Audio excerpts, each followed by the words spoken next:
operate in truth, right? Operate in truth. Tell the truth.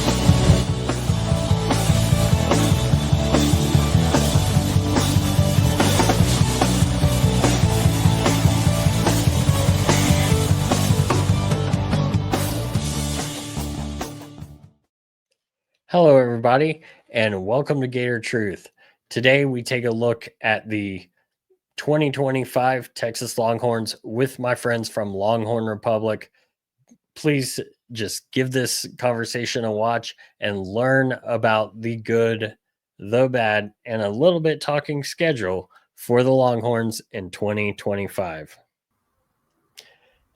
And guys, here on Gator Truth, I have Kyle and Gerald from Longhorn Republic. They're my buddies at the College Huddle, our Texas affiliate podcast, here to tell us all about the Longhorns going into the 2025 football season.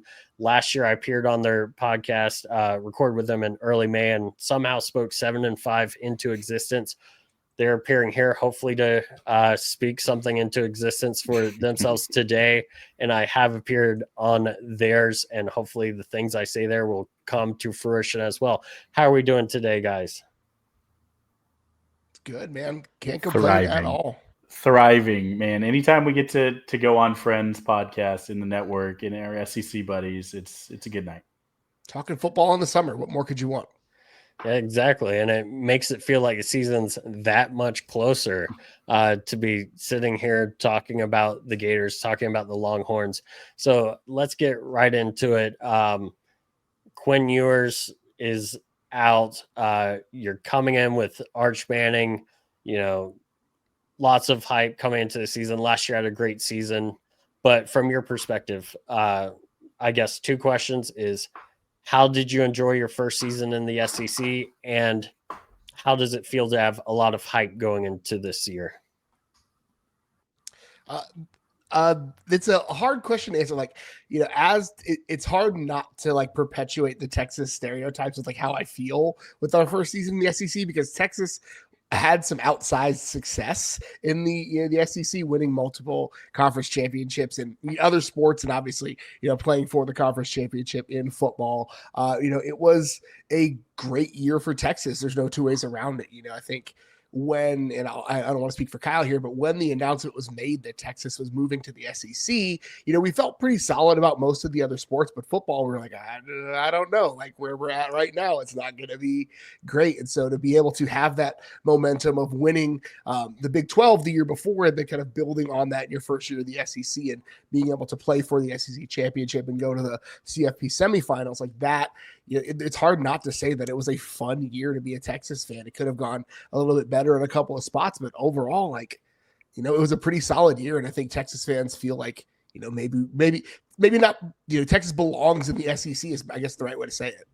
Yeah, Texas was 2 plays away from an SEC championship. They probably could have and should have won that game. Georgia definitely whooped them the first time, but they probably should have won that SEC championship game. And then, 1 or 2 plays against Ohio State, and you're talking a different outcome. So it's a great season. You can't really be upset with that in any way. And again, like Gerald said, to come into the SEC where, your knees shake a little bit when you think about the pageantry, the success, some of the teams that are there, and Texas is good and on that level, but you have to prove it. And so Texas answered some questions. I think Sarkisian answered some questions. I think you go in feeling a little good. And you said something along the lines of how does it feel to have hype? Again, we're spoiled as Texas fans, and Florida fans get this to some extent, certainly. But across most sports, Texas gets the benefit of the doubt. Oh, they're going to be good this year in baseball, football, basketball, whatever. You just pick the sport. Most times, Texas has been pretty good and gets the benefit of the doubt and gets some hype. This year, again, I think the way it's built is on SEC success, on healthy program management. Not a lot of guys portaling out really at all. Good portal in, but not too heavy reliance on roster building and maintaining your roster. And so it's the hype is there, but it feels real and it feels earned. Okay. And from the hype, I've got to move in to, of course, the big hype of Texas, Arch Manning. Does he come in and take a step perhaps that Quinn Ewers did not take last year? Does he get Texas maybe that championship that it just missed out on last year. It's hard to expect that of any first year starter in any conference, right? Like if you strip the Manning name away from it and a lot of it, it's like, oh, regardless of being a 5-star, like he's a first year starter behind an offensive line that's going to be a little bit retooled in a lot of ways. And so, I think there is a pretty high floor for Arch Manning. I think, if he hits the floor, he's still a really good quarterback. The ceiling is obviously astronomical based upon a lot of what people think of him. But, I think ultimately he is a guy who I think his biggest advantage is he's realized he hasn't earned it yet. Like he hasn't earned any of it yet. He's not going to come in. He's not the silver spoon kid that a lot of folks try to paint him out to be. If you actually listen to the things he says, he's like, I haven't done anything. There's a reason why he didn't really do much NIL stuff at all up until this year, right? Really, when he was the backup quarterback, he's like, no, I'm the backup. Nobody needs to be paying me. He did a charity thing with Panini as a freshman, and all the proceeds went to a local charities. Like he did that, but outside of that, he wasn't really the media guy. Any attention he got was really other people poking at him rather than him trying to create it. And so I think that attitude will serve him really well. He's not really going to come in, and when you're the family of Archie Manning and Peyton Manning and Eli Manning, it's easy not to get a big head because 60% of the men in your family you haven't done anything yet. Like so they have he's got Hall of Fame advantage. Jackets, right, a bunch of gold jackets there. You can't really worry about it. But so I think to answer your question, I think he's going to be good. Folks have him I think a lot higher than I think probably he should be based upon what we've seen from him thus far. He's only started 2 games. He started, 1 SEC game so we haven't seen enough production for people to be putting him at the top of the SEC. But I think if he hits his ceiling, I think he's probably going to be one of the better quarterbacks in the country and in the conference. Yeah, and it's funny, Gerald, you said not to have big heads and then talk about the Manning family, who all have Fair, giant heads, fair. literally, physically. But it's funny, right? Because you talk about can Arch take a step up from what Ewers wasn't able to do. If you go back and watch the first half of the Michigan game last year, going on the road into the big house, Quinn Ewers was as good a quarterback as there was in college football. He wasn't healthy when he got injured in the second half of that game the rest of the season. That really was the Quinn Ewers story his entire career. He never really was healthy. Gerald, who is a Miami Dolphins fan, has talked about the Quinn tapes, very similar to the Zapruder film, about the way that Quinn is looking in practice and moving. He's just like, where was this guy, right? And it seems like he's healthy. And so the Dolphins probably will get a steal with the 7th-round pick that they had. But simply to say you're putting in a quarterback who's going to be a little bit more durable and who's going to be a little bit more healthy and has a couple more tools that Quinn just didn't have, right? Like Arch has the speed, and I think people fail to realize he's not just like, oh, he's faster or Manning, or like he's a guy who can move. Like when Arch gets out and run, he's one of the fastest quarterbacks in the SEC when he's running flat out at top speed. Like that's crazy to say, but he was a receiver. Yeah, I mean that's real. Like he's a legit running quarterback if he wants to be, but he also can throw the deep ball, which was always the criticism with Ewers was just the accuracy on the deep ball. Right, you have a DJ Lagway at Florida who has an unbelievable arm. Like he can just throw into a space 70 yards and drop it in. Arch is probably, if you're looking at just pure strength and deep ball throwers, like that's probably 1 and 2 in the SEC. Nussmeier, an incredible quarterback, and there's some other good ones in there. But if you're just looking at guys who can drop it way down the field, pretty close to on a dime, like that's your 1 and 2. So I do think that there is a step up. And when you think about Sark offenses, like that ability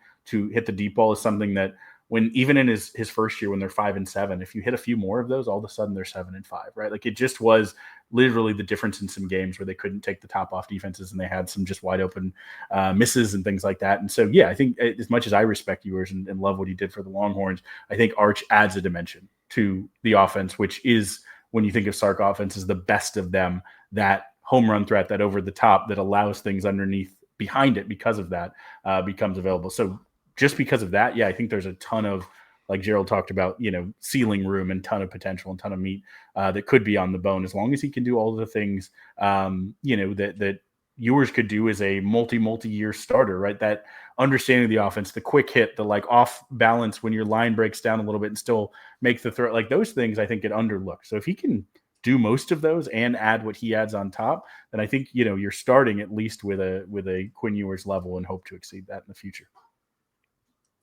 Good. And I know when I appeared on Longhorn Republic, I didn't even bring up the fact.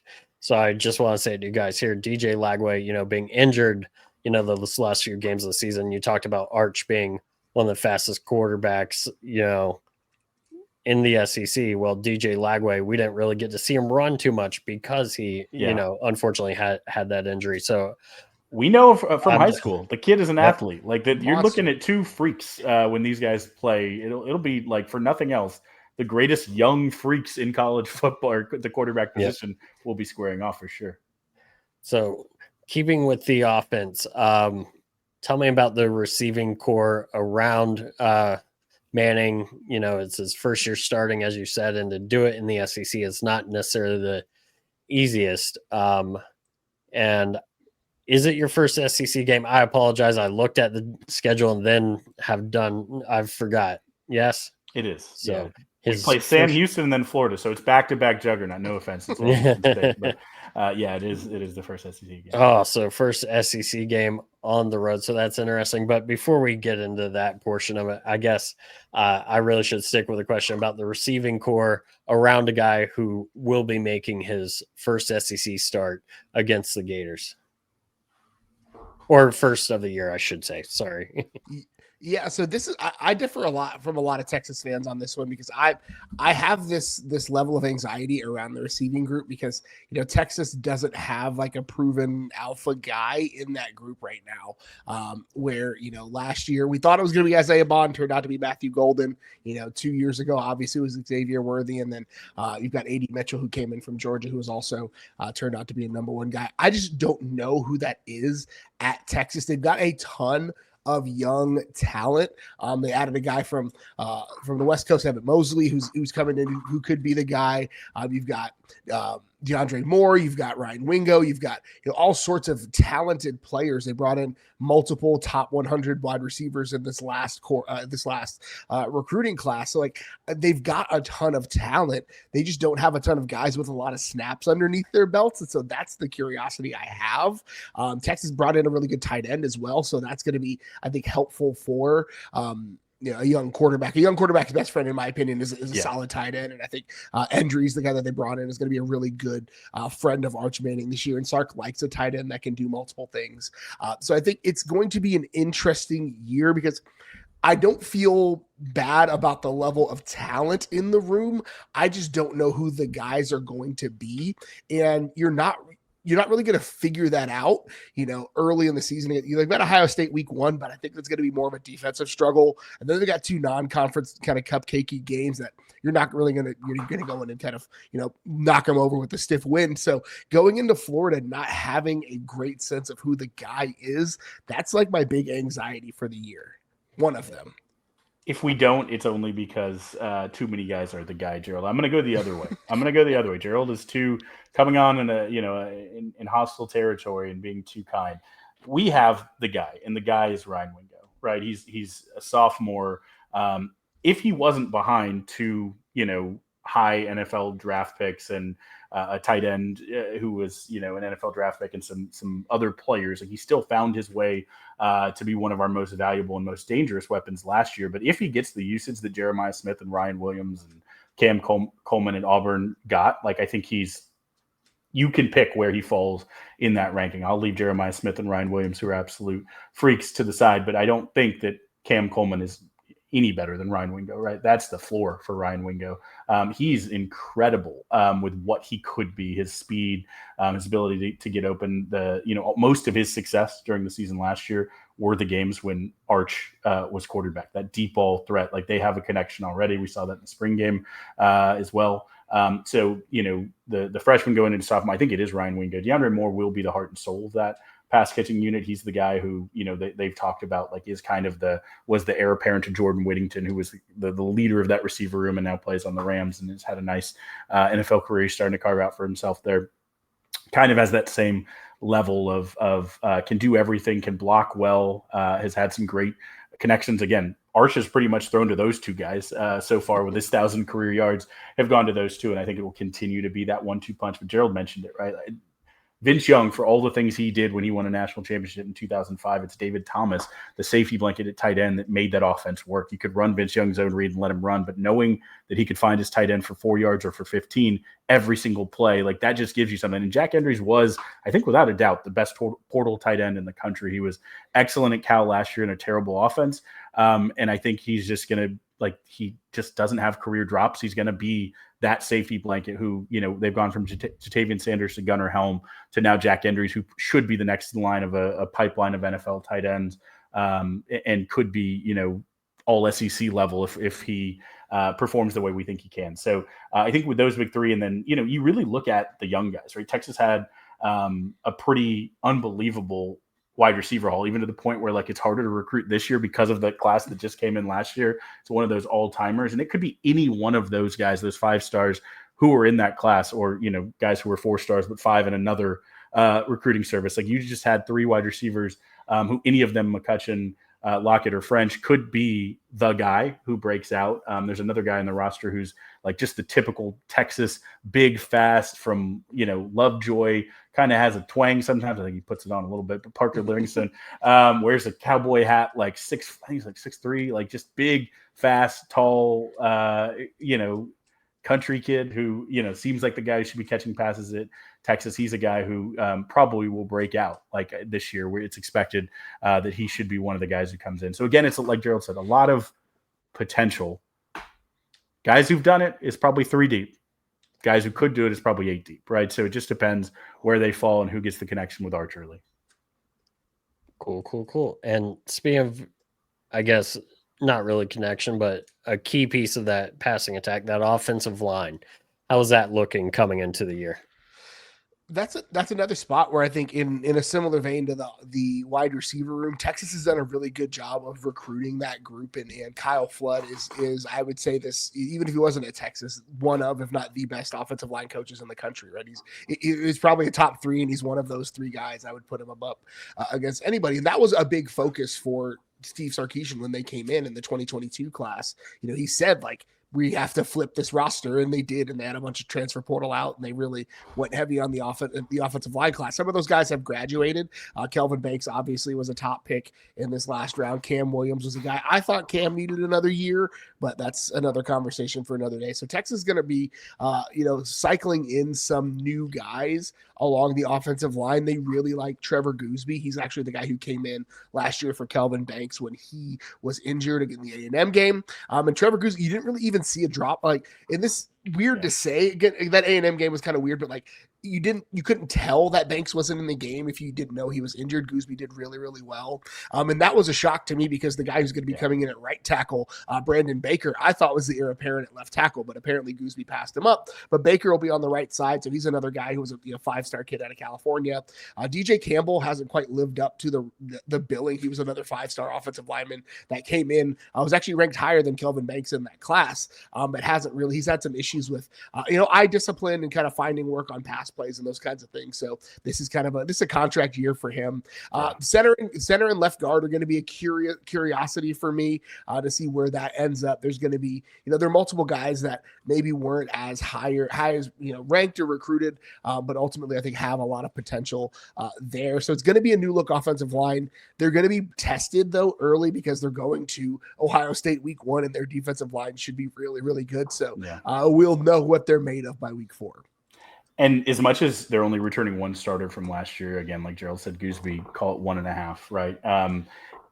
The guy who's going to be starting at center lost his starting job to Campbell, who Gerald mentioned, blocked for Bijan Robinson as a freshman. He's been around a while. Yeah. He's always been our 6th lineman. He's been a guy who's played a lot. Gooseby played a lot. There's a lot of players who will get time in this who, even though they weren't starters last year, have been in the program, have been getting reps, have been rotation. When someone gets injured, they're in.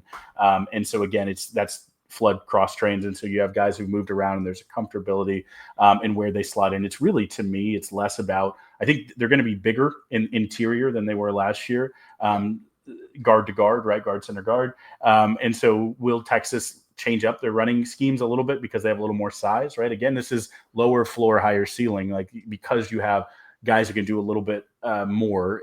Our Texas's strengths last year were the tackles with a center who's our all-time leader in starts, right? That's what the line looked like last year. That carried Texas, a lot of the way. You lost both of those tackles to the NFL. You lost that center to the NFL. And so now they're reshifting, and it's going to look a little bit different. But I think there's some opportunity in the same way that we say Arch comes in is different than Quinn. The line is different than last year. And so I think they'll run.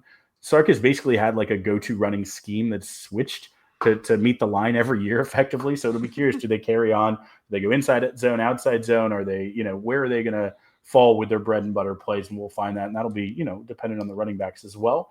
But yeah, I think how quickly this team gels, and playing Ohio State week 1, playing Florida first SEC game, you're catching Texas probably in a better place than by week 8, week 9, assuming injuries aren't bad. This offensive line should be a machine that's humming pretty well by that point with the vetting and kind of getting everyone who's new to playing as a 5 together.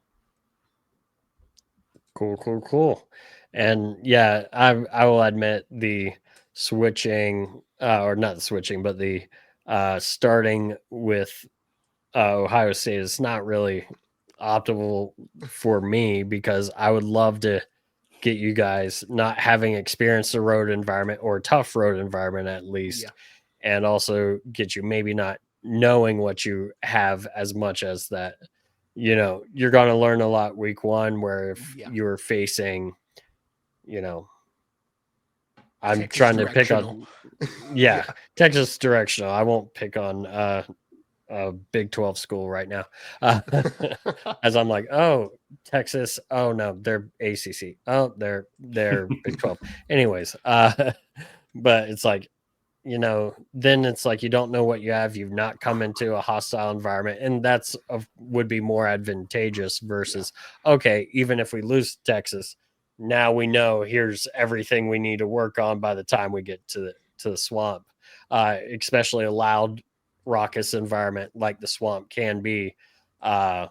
With that said, the side of the ball that's not really as impacted by the noise, the defense. What can you tell me about the 2025 Longhorns defense? Yeah, it's going to be interesting. You can tell by the portal strategy for Texas which group they feel the least confident about, and it's the interior of the defensive line. They added 5 guys, I think, via portal at the defensive tackle position. A couple of them were depth pieces, and a couple of them were like, hey, this guy was a 5-star at one point. If he comes in and hits, like, we get 75% of that, we're doing well. So that's the position that I think I have the biggest concern about, just with the way this defense functions. It functions really, really well when you've got a solid defensive tackle group. And Texas has kind of had an embarrassment of riches there for the last couple of seasons, where some homegrown guys that needed a hit did hit. And it's turned out, they put multiple, I think they put 5 defensive tackles in the NFL over the last 3 cycles. And most of them, 5 or 6, and most of them were, top 3 round kind of guys. So it's worked out really well. So that's a big concern. Outside of that, I think this defense is going to be really, really good. Texas's edges are honestly, I'd put them against most groups in the country. You got Colin Simmons on one side, Ethan Burke potentially, or Trey Moore on the other side, depending on who it is. You've got 3 guys that could be the number 1 edge rusher on most teams in the country. Behind them, Anthony Hill, you can just say that, right? All SEC kid, as a freshman, and came in and just continued to blow that up. Leonga Leifau next to him is going to be another guy.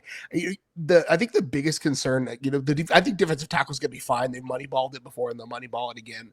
Losing Jahdae Barron at that nickel spot, I think is going to be a bigger blow than people are anticipating. I think Jalen Gilbo is really good. I don't know who's going to be the nickel guy.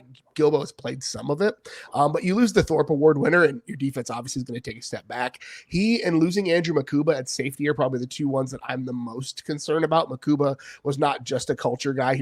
He's not just the guy that came in and made the big play to light the defense up or light the other team up, but really he was able to the back end of that Texas defense was shored up in a way I hadn't seen in several years because of the addition of Makuba on the other side of Michael Taft. So those 2 positions are the ones that I'm probably watching closely. That nickel back and that other safety spot are the 2 that I have a big concern for. We could have been having a very different conversation in this preview and our entire series of preseason previews if Michael Taft decided to go to the NFL. And he wanted to come back because he wants to win a national championship. He's a kid from Austin who walked on and became an All-American, right? He's the classic story. It is exactly what you want football to be. Had other offers, but wanted to play for his lifelong hometown school, and started as a walk-on, built his way up last year, basically with an injury to our star, high 4-star, some sites 5-star, Derek Williams safety. It really became Taft's to lose, and he never did, and he became an All-American. And so you had, like Gerald talked about, you had Makuba and Jade Barron, the Thorpe winner, who basically are both gone, but were incredible communicators of the defense along with Taft. Now it's Taft's defense. He wears the same number as Arch Manning. He went to media days, the other guy with Arch Manning. Like they mirror each other in a lot of ways, both wear the number 16. He is the quarterback of the defense from that safety room. And so getting that hyper-talented younger player in Derek Williams next to him, I think the ceiling of Williams may be even higher than Makuba, but the floor of Makuba was so good. He never was in the wrong spot, made the right play all the time. So, and Jade Barron we've had a lot of, we used to call ourselves DBU. He's making the case that we could again, right? We've had Thorpe winners before. He's one of the singular players I've ever seen at the college level who just the intelligence, like he was not the fastest, not the biggest, not the strongest, but he was in the right spot every time. He communicated. He made the switches. He came off his guy to make interceptions and break up plays. He came down and made tackles physically. So it's hard to replace that, but there's a lot of young talent there. I think the linebacker group will be the strength. Like the edges, like Gerald talked about, elite, but the linebacker group, you take the number one linebacker and the number one defensive end in the SEC and probably in the country, and Colin Simmons and Anthony Hill. And I think that's relatively debatable, including NCAA rankings, if that's your go-to source of truth.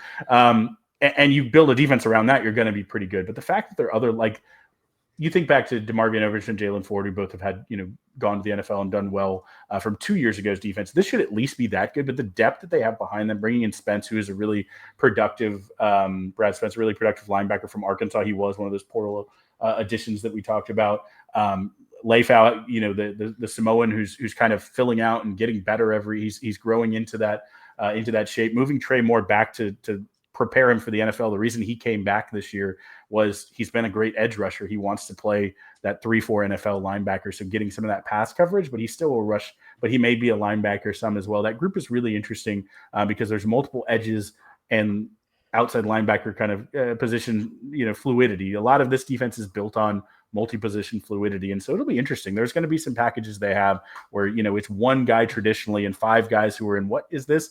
They're going to bring a lot of looks. They had their NASCAR look where they just put like their 10 fastest guys on the field last year and you never knew where the blitz was coming from. And so they're going to have some things. Kwiatkowski, the defensive coordinator, really values that positional fluidity and to really keep people it's tough to get a read. His game plan can change week to week. And because of that, it's hard to know how to attack Texas. If you get it right, you might just get it right. But I mean, as much as Sark gets the praise, Texas has made back-to-back college football playoffs because of their defense. Like that, you have to say it. And Sark, always credits Pete Carroll and Nick Saban as his mentors, both defensive-minded coaches. Like the reason he says he's so good at offense is he learned everything about the defense from those guys. And so that, it shows up. His defenses are what carry the team. And so if they can be as good this year, they're deeper than they've been in the past. And if the talent, like Gerald talked about, some of those question marks isn't that big of a drop-off from some of those NFL guys who are making their way out, right? Texas, most NFL draft picks of any team in the country the past 2 years. We know talent has made its way out. They left last year, or 2 years ago rather, and we replaced them last year. They left this year. Can we replace them again? It's hard to do that every year. Like Alabama and Georgia could do that. Not many other teams. Ohio State to some extent. Not many other teams can do that. So can Texas do that? And if they do, they'll prove more than just we can be good this year. You're talking about the larger impact and legacy and the dynasty you're hoping to build. Okay, and with that said, talking about, hopefully we can replace a lot of stuff. What would you say a successful year for Texas would be? I don't bet, so that's that. I'm gonna put that out there on Front Street. I think it's hard to say that Texas doesn't expect to be in the conversation for the SEC championship. Like I think it would be selling them short to say that they want to be more than relevant. I think is the right word to say it. I think going into the last couple of weeks of the season that they're in a position to play for the conference championship. And, if you're in a position to play for the conference championship in the SEC, you're going to go to the college football playoff. There's no really two ways around it. Well, I say you should, you have an argument for it because, Alabama fans don't lose to OU and you can make your way in the college football playoff too. Right. But like, I think that's where Texas fans, and I think it's a fair expectation where if Texas, can win 9-10 games. I think that's probably what fans have come to expect already in such a short time. Even in the toughness of the SEC, I think it's going to be I think there's a high variance for this team because there's such an inexperienced group. But I think if we're sitting here in December or January and Texas is, again, if we're going to Black Friday and Texas needs to beat A&M to go to the SEC championship game, like that's a high probability. And I think that's probably a pretty successful season for Texas. Yeah, you're going to need double-digit wins this year, and you're hoping to play a lot of games to get to those double digits, right? You don't want to play 12 games. You want to be playing 15 games. You want to go on a playoff run that's deep. I think, Texas is the only school in the country to make the college football playoffs the past 2 years, right? The de facto national championship last year was who won Ohio State and Texas. Ohio State was able to pull it out because Texas couldn't convert on the, in the red zone and took a fumble the other way and basically swung the game, right? So they've been so close and they feel like the talent is there. But this is also a preseason number, not in every poll, but in a lot of polls, preseason number one team that's going to have at least 2 games where they're not favored on the road. Like they're going to have to go to Ohio State, and I don't think they're going to be favored in that one. And they're going to have to go to Georgia this year, and we'll see. And then they have to go to Florida. Like depending how Florida looks in their opening 3 games, going to the Swamp, they may be a half-point favorite or something like that, right? Like they may be the underdog in 2 or 3 games as the preseason number 1 team, and that's crazy. Texas is the most traveled team in the SEC this year. I haven't talked about that in our podcast yet, but I had that nugget waiting for our previews. There's no team who's covering more ground in the SEC this season than Texas. They're traveling to the furthest south and east parts of this conference, right? As Texas sitting on the extreme western side of the conference. So they're getting their miles in. They have some road games. They're going up to Ohio State. Like they're traveling, they're moving. It's not a nice, just cushy stay at home in Texas schedule this year. And so they're going to have to earn it. That said, again, like Florida, strength of schedule should be good. Right. It's playing Ohio State as one of your non-conference, playing, some talent in the SEC. Like if they don't win all of their games, which it's hard to do that in 2025, they should be covered enough that they should find their way, hopefully, unless something goes catastrophically wrong, into the playoffs. And then from there, it's like, you just got to make it happen. You got to get through the gauntlet, but that's where they want to be at the end of the season, is one of those in the mix, hopefully with a conference championship and an automatic, bye and don't have to worry. But even if you get that first round in, they just need to get in, and then you figure out how to get to the end. Awesome. Now, speaking of the schedule, and this is a bit tongue in cheek, but I know if I didn't ask it, some listeners will be like, how come you didn't ask this? Was there worry about the trip to Florida that caused Texas to move the Sam Houston game from the week before Florida to now having a bye in the week before this trip to the Swamp?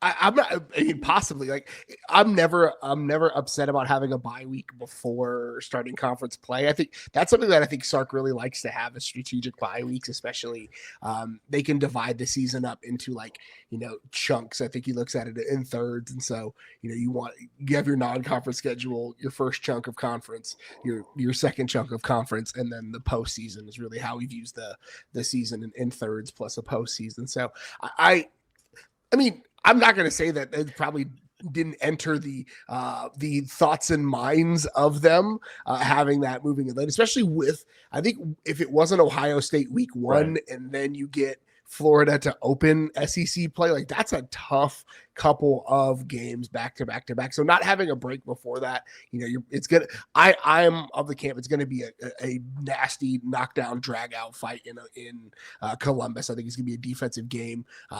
So going on the road to do that, having back-to-back games, and then going into Florida, it's not a bad thing to have a bye week before that. And I'll say it, like going into one of the toughest environments they're going to be in at that point. And again, if they had Ohio State week 1, it would be the toughest environment to start the conference season that they've ever had. And I'll just say it, like Texas, playing in the Big 12, you have Lubbock, you've got West Virginia, but I don't think there's anything on par with what they're going to face in Gainesville or in Athens, or what they saw in Tuscaloosa a couple of years ago. So like it is what it is, right?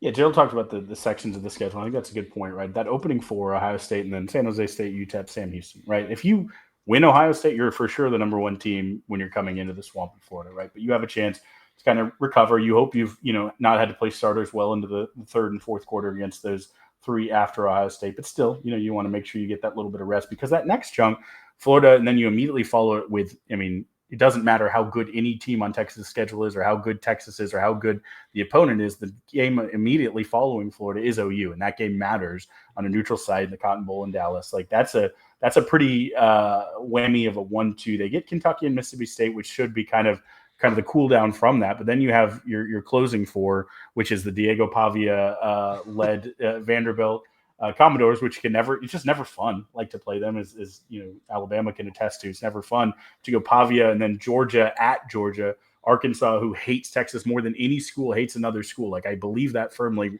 Every rivalry in the country, even though Texas doesn't necessarily consider Arkansas one of our biggest rivals, Arkansas despises Texas, and that's just a hate game. And then you close with A&M. So it's like those three sections have, it makes sense to chunk them up that way. And so if you get your bye there before Florida, you hopefully get some momentum if you can win in Florida, and then you have the craziness that happens in OU. You could be well into the season, undefeated or with one loss, and preparing for your kind of final stretch into the playoffs in the driver's seat like you want to be. So I like. I'd much rather have a bye before a game that's tough, that's gonna challenge and gonna have some things where people can hurt you. And so if it was done for that reason, kudos. Alrighty. Like I said, had to ask. And then the last question I have, former Florida Heisman Trophy winner, former SEC coach at multiple schools, national championship winner, Steve Spurrier, recently asked the question. I figured I'm going to ask you guys because it's one of those things. If I don't ask you, I'm going to get questions. Why'd you not ask him about that? Basically he said, if Arch Manning is better than Ewers, how come he wasn't playing over Ewers? So I just want your take on that quote. I know I've got my own feelings knowing Spurrier's, personality through the years, but I'm curious as Texas fans, how you felt. One, I want to go on record. Kyle and I love hating ass Steve Spurrier, and he is one of the funniest, best things to ever happen in college football. And college football is better with Steve Spurrier's being an ornery old man. I love it. It's so incredible. But it's less fun when it's pointed at you because he's one of the best to ever do it. But that's neither here nor there. So I have like two thoughts about it. One is more like the on-field stuff, and then one is more directed at kind of the mentality of it.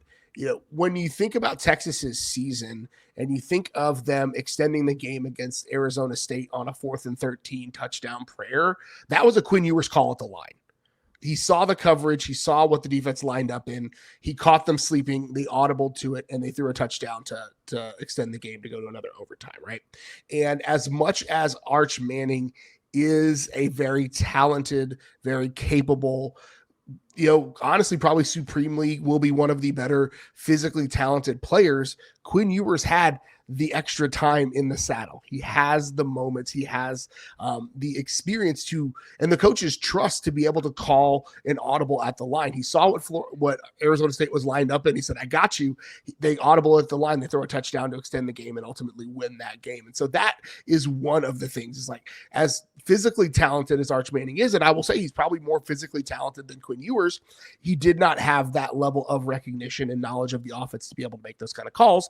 And that's because he was his second year in the system and he hadn't had that number of snaps. And then I think the other part about it that is, and it rankles me a little bit, is like, Arch Manning has done what all of us old heads want young quarterbacks to do, right? He has sat down, he shut up, he held the clipboard, he didn't do media appearances that he didn't have to, he didn't make a name for himself. He just sat down, learned the offense, sat for 2 years, kept his mouth shut, and was trying to be a good teammate, right? And now we're going to try to take shots at the kid, and like people like, why didn't he transfer? If he was that good, he should have gone somewhere else.